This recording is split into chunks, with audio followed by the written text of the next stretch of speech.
घबराए मत रहिए कि चढ़ाली जवानिया में आए नजरिया देवरी हो दामन मोर करी हैया देवरी हो दामन मोर करी हैया संजय दिव्यल जमालपुर होरैया आ राजा 10 रुपया इनाम दे रहे हैं। धन्यवाद भैया। चढ़ाली जवानिया में आए नजरिया देवरी हो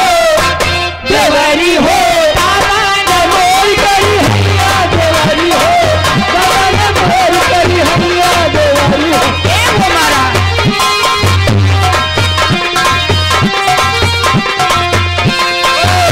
चढ़ाली जवानिया में बारे नसई देवरी हो दामन मोर करी हैया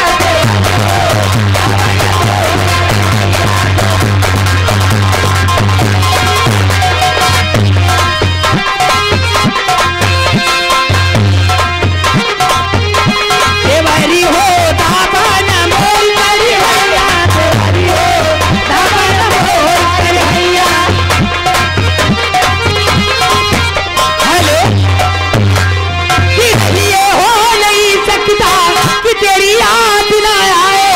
बिना तेरे कहीं भी दिल मेरा अब चैन ना पाए तुझे भूलने से पहले मेरी जहां चली जाए हेलो भूलने से पहले मेरी जान हेलो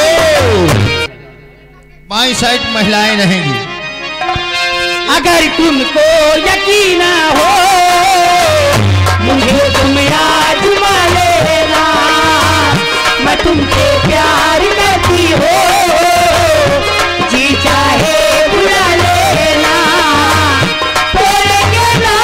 हम वादे वफा मैं आशिक हो दीवाना कोई मुझको न उलझाए नहीं हो नहीं सकता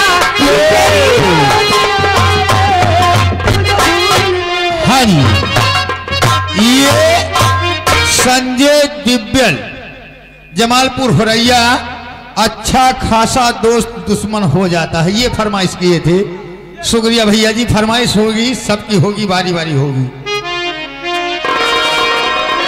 तुमको यकीन हो मुझे तुम आजमा लेना मैं तुमसे प्यार करती हो जी चाहे बुला लेना बोलेंगे ना हम वादे वफा मैं आशिक हो दीवाना हो कोई मुझको न उलझाए नहीं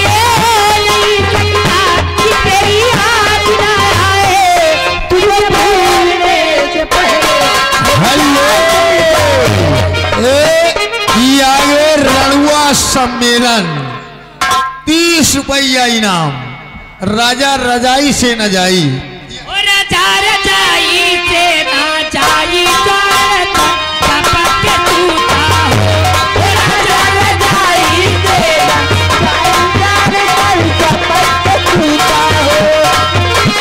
चपक के टूटा हो चपक के टूटा हो राजा रजाई से ना जाई जानता चपक के टूटा हो राजा चपक के टूटा हो के राजा चपक के टूटा हो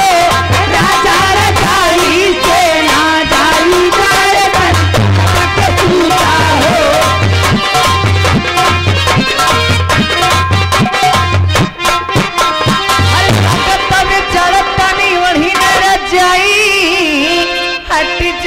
सट तानी कोरा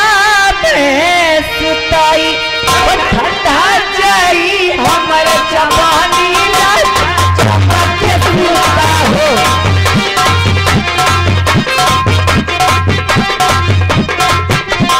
चमक के टूटा हो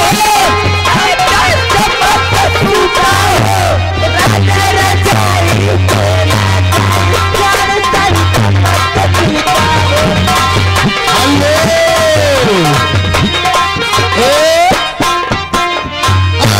हाँ या लियो इंद्रेश यूट्यूब चैनल, इंद्रेश संगीत YouTube channel, video films camera वाली 10-10 रुपया तुम सब जनी का इनाम दे रही। लेकिन गाने की फरमाइश चांद के पार चलो। ओ भरोसा करी लो तुम साथ निभाओ